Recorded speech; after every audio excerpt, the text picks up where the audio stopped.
într-o clasă bântuită. Trebuie să găsim diverse anomalii care se întâmplă în clasă, cum ar fi să se spargă geamul, să se inunde clasa sau tot felul de chestii paranormale pentru a putea trece testul. Hai să descoperim împreună anomaliile și spuneți-mi de ce creeperul ăsta poate dansa și asta e o anomalie? Am început testul și suntem aici cu doamna profesoară strictă în clasă. Bine, nu e atât de strictă, pare foarte drăguță, sinceră să fiu. Bun, și acum ne arată cum este clasa și cum va trebui să fie și pe viitor, ok? Deci pașnică, liniștită, toată lumea scrie și eu îmi întorc capul la 360 de grade și mă uit la colegi, iar profesoara nu-mi spune nimic, încerc să copiez aici. Dar, de fapt, eu mă uit după anomalii, așa că se vor întâmpla diverse lucruri paranormale pe care va trebui să le aflăm. Ok, totul pare să fie în regulă, așa este prima dată, așa că avem anomalii 0, ok?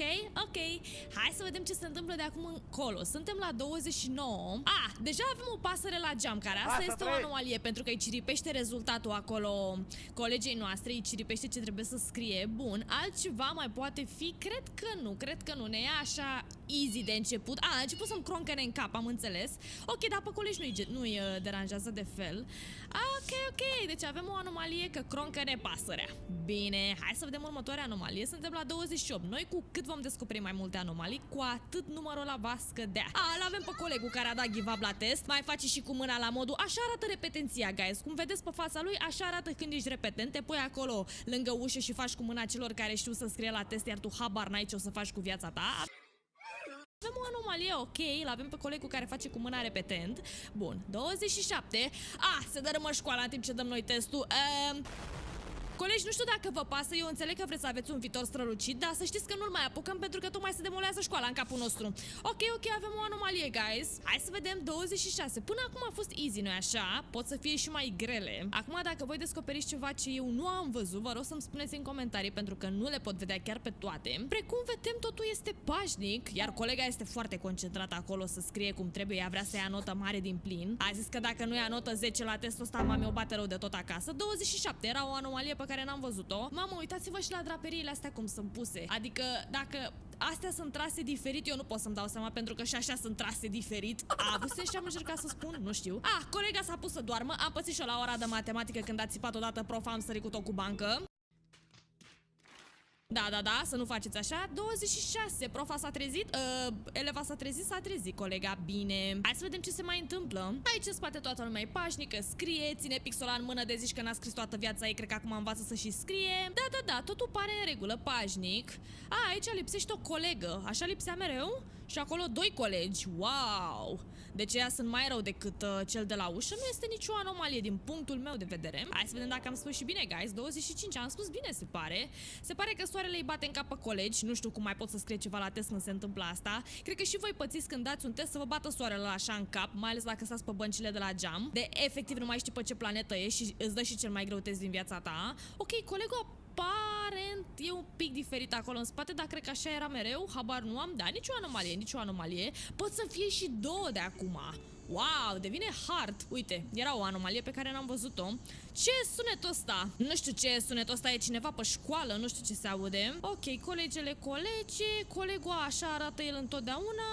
Uite mă, astea trebuie să miște din mână așa?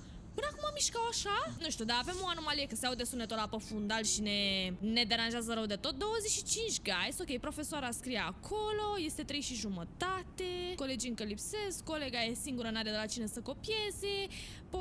Poster, draperii. Bă, din punctul meu de vedere nu e nicio anomalie. Acum, dacă iar am greșit-o, aia e. 26, am greșit-o, nu? Așa se pare. Ok, pot să fie și chestii foarte mici. Cred că de ce îi iese piciorul prin pantof, guys? Asta e o anomalie sau e ceva normal? Habar nu am. N-am mai observat-o până acum, deși e singurul. Ei 2 sunt singurii cărora le iese piciorul prin Adidas. Da, cred că e ok.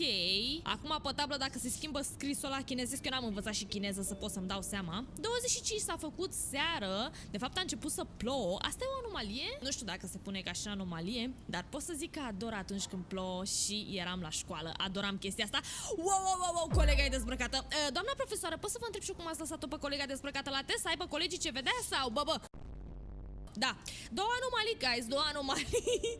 Bun, 24, fiindcă ploua și era colega noastră un pic indecentă. Right. Acum mi-e și frică să mă mai uit în stânga, că cine știe ce mai văd. Bine, se pare că nu se mai întâmplă nimic deocamdată. Colega aici scrie. Bă, da, eu nu sunt sas deloc că nu scriu. Gen, tot întorc capul la colegi și mă uit și profesoara nu-mi spune nimic. Ok, draperia asta e așa, era trasă? Cred că habar nu am, o să zic anomalii 0, dar nu sunt sigură. 23? Da, mă, da! A dispărut profa! Wow! Unde s-a dus? Nu mai pun de copiat. Bă, zici și mie la test.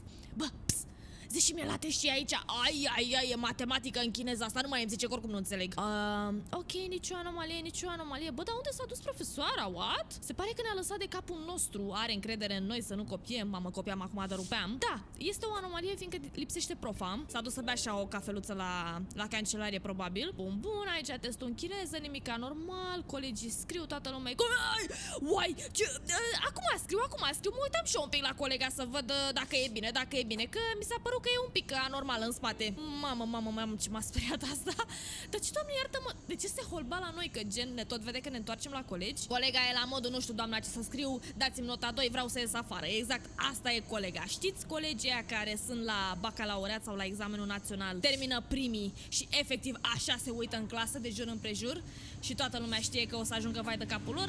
Uite, colega, este cazul ăla. Bun, 22. Erau mai multe anomalii? Care mai era anomalia? Că nu i-a răspuns profesoara? What? Nu înțeleg. Ok, se aude un sunet. Cineva bate în bancă cu pixul, nu știu ce se întâmplă. Am auzit un sunet. Colegele scriu, totul în regulă și ele scriu. Da, am auzit un sunet, dar nu știu dacă e anomalie. Poate așa trebuia să se întâmple? 23, nu e bine. Oh my gosh! Bă, trebuie să-mi dea anomalii de alea evidente să văd eu, că e rău de tot altfel. Ok, nu e nimic în regulă. Pot să fie și 2, mamă ce greu e. 24, aoleu, hai că ajungem de unde am plecat. Guys, care sunt anomaliile? Că s-a lăsat seara? Ha? Ok, colega scrie, eu nu scriu. 0 anomalii din nou. Ce facem, mă? 23, bun. Iar se aude sunetul ăla pe fundal, care cred eu că este o anomalie. Colegul, ușa deschisă. Da, e o anomalie că se aude sunetul ăsta. Te rog, zi-mi că am dreptate, gen. Da, mă, da. Hai să vedem pe mai departe. Se pare că nu e nimic în regulă cu colegii. Scriu acolo frumos, toată lumea știe ce să scrie, numai eu nu. 21, right.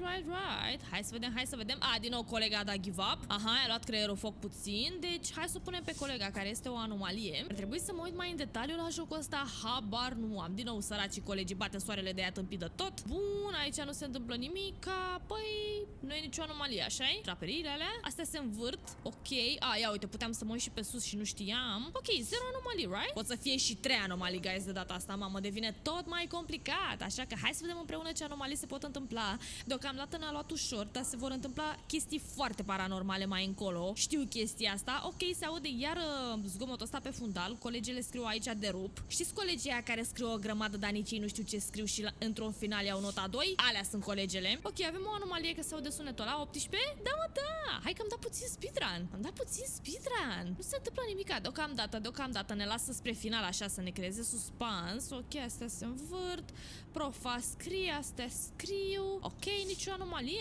Am dat speedrun pentru că vreau să trecem mai departe la numărul 17. Ok, hai să vedem ce anomalii. De ce scrie colega pe lângă bancă? Oh my gosh, dude, nu, nici măcar nu o să mai intre vreodată. Deci o avem doar pe profa care a dispărut. În rest, colegii sunt normali, mai puțin colega care scrie pe lângă foaie și se așteaptă să mai ia și notă mare. Avem o singură anomalie. Hai să vedem, guys, ce se mai poate întâmpla. 16. Ok, raza de soare care îi bate pe săracii colegi direct în față și se și plimbă. What? Aia nu cred că e raza de soare care se mișcă mult prea rapid. Este cineva afară care își bate joc, probabil. Habar nu am. Colega s-a culcat, raza de soare ne orbește mirobolan de bine și altceva. Deci avem doar 2. Ok. Mă, ce... eu bagă și lui profa în ochi, dar nu-i pasă. 2 anomalii, guys. Hai să vedem următoarele. 17. Mai era una, cred că. Aha, se aude sunetul ăsta pe fundal. Superb. Altă anomalie. Colega din nou scrie în aer. Bă, da, chiar nimeni nu observă. Right. Avem o singură anomalie, că se aude sunetul ăsta. Hai să vedem 16 din nou. Mă, ce se aude? Din nou se demolează școala în capul nostru. Nu. Hai să o oprim. Se pare că s-a făcut seară, guys. A venit seara. Deci ne-a prins ora 8:30 și noi încă dăm testul ăsta, chiar că e testul vieții. 15, hai să vedem ce se întâmplă pe seară. Seara cu siguranță e foarte creepy și devine mai horror, dar cumva e un feeling mișto să fii la școală seara, nu știu, nu prea m-a prins. Mai te prindea ora 5 și se însera de vreme pe timp de iarnă, dar nu foarte, foarte des. Ok, 14, ia să vedem. Se pare că este apă în clasă, doamna. Tocmai e mare inundație în clasă și ne udă la picioare. Chiar nu-i pasă, ea are de corectat testele alea. What? Ne și bălăcim în timp ce facem testul, ne spălăm pe picioare. Da, avem o singură anomalie, faptul că e mare inundație în clasă, guys. 13, ia să vedem ce alte anomalii se mai pot întâmpla. Aha, hai să verificăm și tavanul. Colegii sunt... Colegul a dat give up și a sărit pe geam pentru faptul că nu știe ce să scrie la test și își dă seama că toată viața lui o să ajungă pe străzi. Ok, am înțeles, este de înțeles. Avem odată colegul pe geam și colegul care și-a uitat corpul acasă. Ăla nu înțeleg ce problemă mai are. Avem două probleme acolo în spate, doamna profesoară. Deci avem două anomalii. 12, ok. Acolo colegul care, nu știu, cred că este tot de Ceaușescu și face semne. Nici măcar, da, nu o să mai bag în seamă. Probabil vrea să ne distragă atenția să ajungem ca el pe străzi în viitor. Probabil colega încă scrie în aer, Doamne Iisuse Hristoase. Avem o singură anomalie. Erau mai multe oare? Nu, era una singură. Hai să vedem ce mai fac colegii. Nu mai fac nimica. Bă, zici că sunt niște zombi care scriu. Imaginează-ți atâtea ore să fii la test. Cred că nu mai știi pe ce planetă ești. Nu este nicio anomalie. Cel puțin așa pare, nu-i așa? Da, nu e nicio anomalie, guys. Trecem mai departe. Să mergem și noi acasă să ne uităm la desene. Nu ne mai uităm la desene că ne inundăm cât de curând. Deci avem o dată inundație, ăla care se aruncă pe geam și cineva care croncăne. Probabil ăla croncăne care s-a aruncat pe geam, că altfel nu-mi explic. Deci avem 3 anomalii. Ok, a fost easy. Era să ne prindă de data asta. 9, right. Hai să vedem. Totul pașnic dintr-o dată. Ar fi destul de sas să fie așa. Dar hai să zicem că e așa. Da, e totul pașnic deocamdată. Ia să vedem. 8. Da, mă, da. Se închide ușa și se deschide singură. Ceva perfect normal. Avem și fantome în clasă, guys, în timp ce dăm testul aici pe noapte. Foarte mișto să te prindă noaptea la școală, nu mai vreau. Acolo din nou îl avem pe tovarășul Ceaușescu Junior. Bun, deci avem 2. Și mai e ceva? Absolut nimic. Deci 2 anomalii, guys. 7? Da, mă, da. Bun, ia să vedem. Toată lumea e cu minte, scrie. Toată lumea știe ce să scrie în afară de mine, care de atâtea ore mă uit de jur împrejur să descoperă anomalii, că nu știu ce să scriu. Colegele scriu, ea scrie. Zi și mie. Bă, desenează acolo? Da, se face și ea că scrie ca toți ceilalți. Ok, nicio anomalie, așa aș vrea eu să cred. Dar cred că nu era nicio anomalie. Profesoara a nebunit un pic și stă așa dreaptă și se uită la noi. Probabil o doare și pe ea mâna la cât a scris. Avem 2 anomalii. Ok. Și mai e vreuna? Asta e speriată că e apă în clasă și nu știe ce să facă. Bun, deci avem 2 anomalii și profa care se uită direct în sufletul nostru. Hai să scriem numai decât ca să nu ne dea afară din clasă. 5, right. Ok, nimic, nu se întâmplă nimic, profa... Ce se aude? Cine își dă palme? Bă, știi cum e, eu înțeleg că nu știi ce să scrii, dar lasă-i măcar pe ceilalți. Mă, ce se aude? Lasă-i măcar pe ceilalți să se concentreze. Nu știu, cineva își dă palme în fundal, habar nu am. Avem o anomalie. Probabil așa-i vine creierul înapoi, că dacă nu știi ce să scrii la test, când îți dai o palmă își mai revine și probabil o să știi ce o să scrii. 4. Profa din nou a dispărut și stă în spatele clasei. Da, fusta aia nu stă tocmai ok.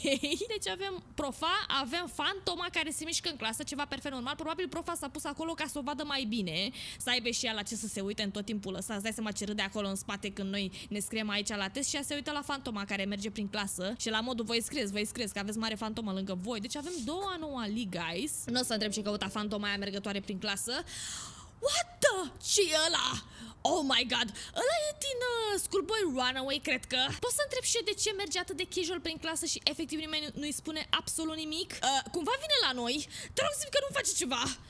Ia testul ăsta și scriem și mie la el, te rog frumos. A plecat și monstrul ăsta când a văzut testul ăsta în chineză. Da, a fost la modul nu. Prefer să-i las în pace pentru că nici eu nu știu ce trebuie să scriu. Ok, el s-a aruncat pe geam, se explică că a văzut chestia asta. Oh my god, avem și fantoma care merge prin clasă. Deci sunt 3 lucruri anormale care se întâmplă. Dar ăla merge foarte casual, zici că e la acasă. Probabil chiar este și noi habar n-avem. Bun, suntem la 2, din nou inundație. Ce se mai poate întâmpla, guys? Cred că chiar le-am văzut pe toate. Nu cred că le-am văzut pe toate. Avem inundația, asta e o anomalie. Și suntem la 1.